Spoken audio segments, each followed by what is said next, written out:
Hi there, and welcome back to this series on developing groove, or groove visualization as I say, under the title of Tune In to the Beat. So this is the idea. We're going to try and get ourselves tuned in and develop a sense of groove and feel for different styles. So far we've looked at the 8th note concept, two-handed 16th notes.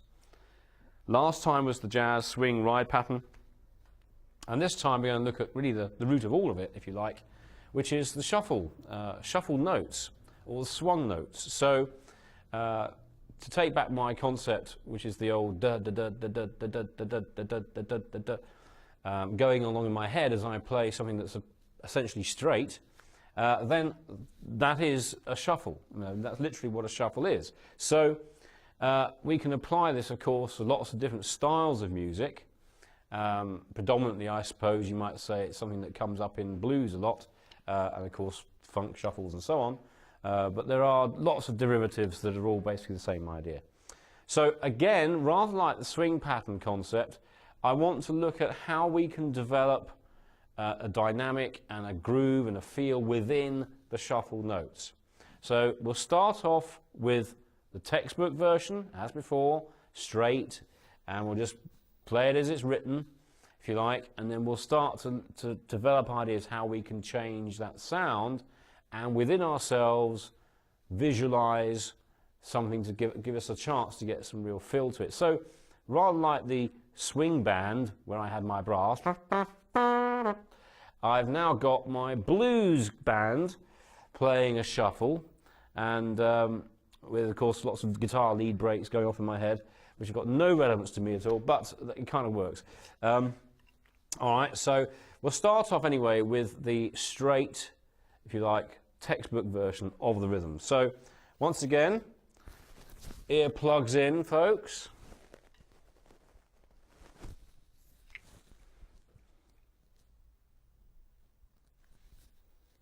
Okay, so just with the right hand then on the ride cymbal, and I'm just going to play just the straight shuffled pairs, if you like.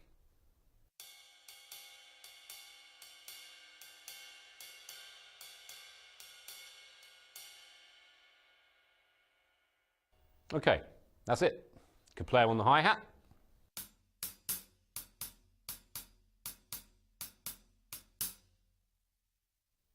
Not very lively, are they? Not very exciting, not much dynamic to them. So that's what we're going to try and do. All right, so there's a technical issue here, or technique issue, I should say, depending on the grip and technique you use. But because I'm using a so-called molar influence type grip and vibe, I've got my hand moving like this, which actually helps really, really well with any sort of shuffled rhythm. Why? Because it gives you two notes of different volume within your two-note shuffle. So you get a nice undulation, like that. So if you like, the second note becomes louder.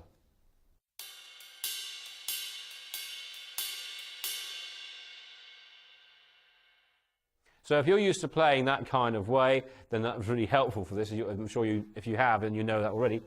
There's also the finger styly,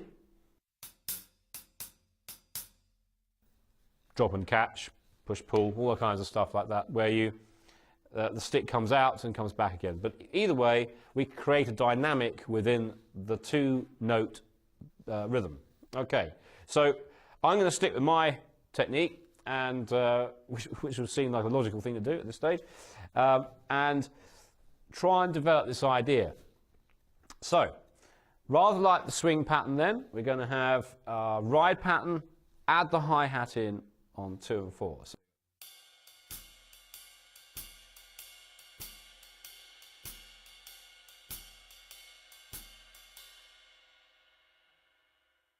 and don't forget, all the time in my head I've got ding ding ding ding ba ba da ba ba do do do do, your walking bass going at least, if nothing else.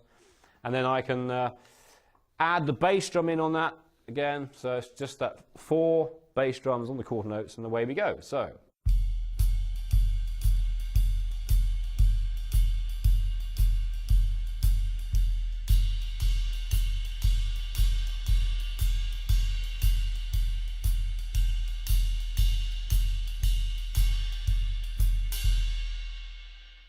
Okay.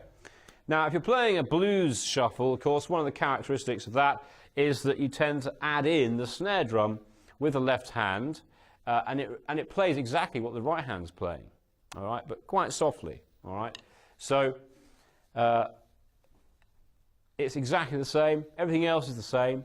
You just play that, and we can develop from that our groove. So once again, in my head, I've got my blues band playing, and guitarist going crazy, and myself and the bass player have got to just hold it together for him. Okay, so here we go. One.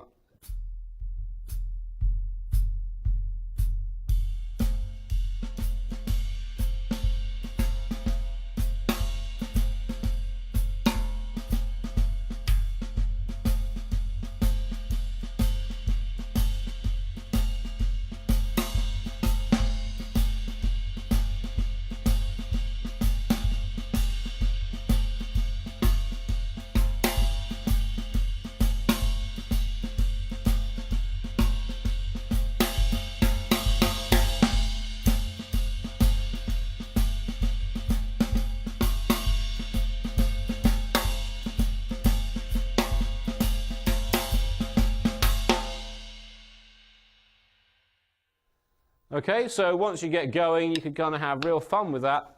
And as I say, the left hand copying the right hand. And basically, when I went into that, you may have heard it didn't go straight into the full-on rhythm. And that's very simple because in my head, I had a tune going, which I made up completely, I don't know where it came from.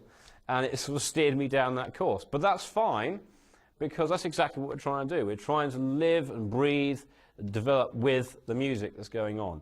So if that was a band, then that's what I'd have to do. But in this case, the band is in my head. Okay, so the principle behind that is exactly the same as the previous lesson, which is the jazz swing ride pattern idea. And if you hadn't noticed, or if you're not aware of this already, the two rhythms, the shuffle and the swing, are inextricably linked. In fact, if you take the swing pattern, it covers two shuffle pairs. So I can try and demonstrate this. So on my hi-hat, I'm going to play the shuffle.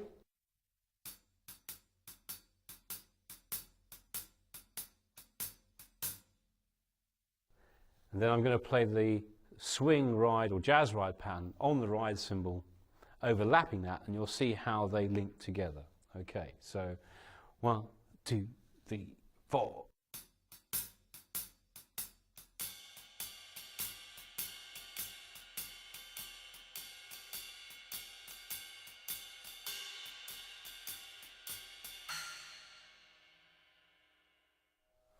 Okay, so you can see how they actually link together, and there's a whole history behind those two rhythms being linked together, which we won't go into here, but that's really what it's all about. So have fun with that, and try and remember to keep the idea of the shuffle rhythm or the swing rhythm working on that, so you can get that sense of that walking bass, you know, all that kind of stuff. Even have the lead guitar breaks going off in your head if you want to do that, but that's cool. And next time we're going to be looking at another of my favourite styles, which is reggae, and how that again has been heavily influenced by swing, believe it or not, yep, and how we can use that idea to develop grooves in that format as well. Okay, so see you next time. Have fun with your shuffles.